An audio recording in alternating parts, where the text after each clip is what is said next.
قدرت کی ہر چیز میں فائدہ ہی فائدہ ہوتا ہے، لیکن اگر جو حضرات بیمار ہیں ان کو کوئی نہ کوئی مرض ہے، کوئی نہ کوئی بیماری ہے، تو وہ ان چیزوں کو، ان ٹوٹکوں کو، ان نسخوں کو، ان ٹپس کو استعمال کرنے سے پہلے اپنے ڈاکٹر سے ضرور مشورہ کر لیں۔ اگر وہ اس چیز کو کھانے کی اجازت، استعمال کرنے کی اجازت دیتے ہیں تو استعمال کریں، لیکن اگر وہ اس چیز سے روکتے ہیں تو ان چیزوں کو استعمال نہ کریں۔ لیکن قدرت کی ہر چیز میں کوئی نہ کوئی فائدہ ضرور ہوتا ہے، لیکن احتیاط کے طور پر اپنے ڈاکٹروں سے ضرور مشورہ کریں۔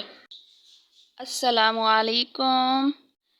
آج میں مرغی کے پنجوں کو کھانے کے فائدے اور نقصان بیان کروں گی، کیونکہ ہر چیز کے فائدے کے ساتھ ساتھ نقصان بھی ہوتے ہیں۔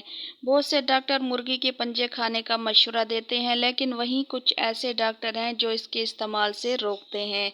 کن لوگوں کو مرغی کے پنجوں کو استعمال کرنا چاہیے اور کن لوگوں کو نہیں کرنا چاہیے، اس بارے میں بتاؤں گی، اور مرغی کے پنجوں کو استعمال کرنے کا صحیح طریقہ بھی بتاؤں گی۔ تو چلیں شروع کرتے ہیں ویڈیو کو، لیکن جلدی سے اس سے پہلے میرے چینل کو سبسکرائب کر دیں۔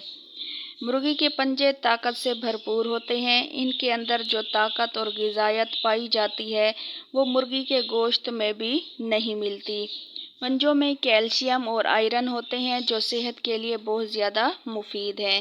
اگر آپ مرغی کے پنجوں کا سوپ بنا کر استعمال کرتے ہیں تو اس سے آپ کا جسم مضبوط ہوتا ہے اور ہر قسم کی جسمانی، دماغی کمزوری ختم ہو جاتی ہے۔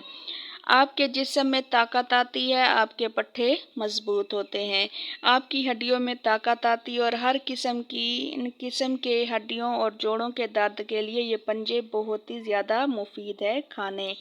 اگر آپ ہفتے میں 1 یا 2 بار پنجوں کا سوپ استعمال کر لیتے ہیں تو آپ کی سکن بہت زیادہ فریش نظر آنے لگے گی کہ آپ خود بھی دیکھ کر حیران ہو جائیں گے۔ اور بہت سے لوگوں پر پورا دن سستی اور تھکاوٹ چھائی رہتی ہے، تھوڑا سا کام کرتے ہیں اور بہت زیادہ تھک جاتے ہیں، ان کے جسم میں زیادہ توانائی نہیں ہوتی، کسی کام میں ان کا دل نہیں لگ رہا ہوتا۔ لیکن اگر ایسے حضرات ہفتے میں 1 سے 2 بار مرغی کے پنجے استعمال کر لیں تو ہر قسم کی سستی اور تھکاوٹ کا خاتمہ ہو جائے گا، جسم میں انرجی آئے گی اور ہر کام بہترین طور پر کرنے کو دل کرے گا۔ پنجوں کا استعمال جسم میں خراب چیزوں کی مرمت کرتا ہے۔ بہت سے لوگ مرغی کے پنجوں کا استعمال نہیں کرتے، شاید یہی وجہ ہے کہ ان کو اس کے فائدے کا پتہ نہیں ہے یا پھر اس کو استعمال کرنے کا صحیح طریقہ نہیں آتا۔ تو مرغی کو استعمال کرنے کا سب سے بہترین جو طریقہ ہے وہ اس کا سوپ بنا کر استعمال کرنا ہے۔ سب سے پہلے آپ نے مرغی کے 4 یا 5 پنجے لینے ہیں، پھر ان کے ناخن کاٹ دینے ہیں۔ ناخن کاٹ دینے کے بعد ان کو اچھی طرح دھو لینا ہے۔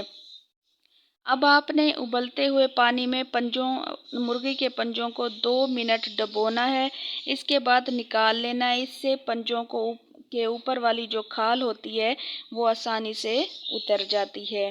اب ایک برتن لے کر اس میں 1 لیٹر پانی ڈال لیں۔ جب پانی گرم ہو جائے تو اس میں پنجوں کو ڈال دیں۔ اس میں تھوڑا سا نمک اور کالی مرچیں پیسی ہوئی ڈال دیں، یا پھر جو بھی آپ مصالحہ جات آپ ڈالنا چاہتے ہیں وہ ڈال سکتے ہیں۔ اگر اس سوپ میں سبزی وغیرہ ڈالنا چاہتے ہیں تو وہ بھی ڈال سکتے ہیں۔ جب پک کر پانی آدھا رہ جائے تو آگ کو بند کر دینا۔ اب پنجوں کا سوپ تیار ہو گیا ہے۔ بڑے ہوں، چھوٹے ہوں، بوڑھے ہوں، جوان ہوں، مرد ہوں، عورتیں ہوں، ہر ایک کو ہفتے میں 1 بار لازمی سوپ کو استعمال کرنا چاہیے۔ اس سے ان میں توانائی اور طاقت رہے گی اور بہت ساری بیماریوں سے بچے رہیں گے، اور نہ ہی ان کو کوئی جسمانی کمزوری آئے گی۔ تو یہ تھے پنجے کھانے کے بہترین فائدے، لیکن حد سے زیادہ پنجوں کو استعمال بھی نہیں کرنا چاہیے، یہ صحت کے لیے بہت زیادہ نقصان ہوتے ہیں کیونکہ یہ گرم ہوتے ہیں۔ تو اس لیے ان کو زیادہ بھی استعمال نہ کریں، ایک حد تک استعمال کریں۔ امید ہے کہ میری بات آپ کو سمجھ آ گئی ہوگی۔ ویڈیو کو لائک کر دیں اور اپنے دوستوں کے ساتھ